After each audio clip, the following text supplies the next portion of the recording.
এইবাৰ দুৰ্গা পূজা অকণমান বিশেষ, কাৰণ এইবাৰ মহাসপ্তমী পূজাৰ দিনা অৰ্থাৎ প্ৰথম পূজাৰ দিনাখনে মই বৰষা বাহঁতৰ দুৰ্গা পূজাখনত যাব পাৰিলোঁ।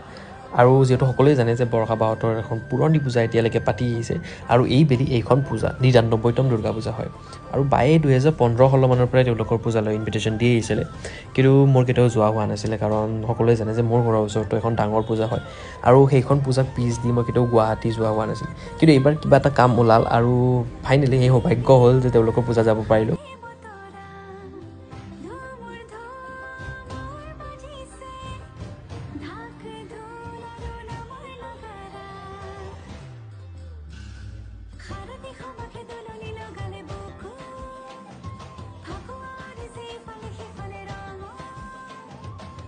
আৰু বৰষা বাকো মই প্ৰায় এবছৰৰ পিছত লগ পালোঁ, যিহেতু বহুত দিন লগ পোৱা নাছিলোঁ। সেইকাৰণে আমি বহি বহুত সময় আড্ডা মাৰিলোঁ, বহুত বুজালে, গালিও পাৰিলে, কথাও পাতিলে, আৰু ইমান ব্যস্ততাৰ মাজতো ইমানখিনি সময় দিলে, আৰু সেইকাৰণে তেওঁ বৰষা ৰাণীৰ বিষয়া হয়। কিন্তু আনফৰ্চুনেটলি মই এইবাৰ ভাস্কৰ দাক লগ নাপালোঁ, কাৰণ ভাস্কৰ দা কিবা কামত ওলাই গৈছিলে।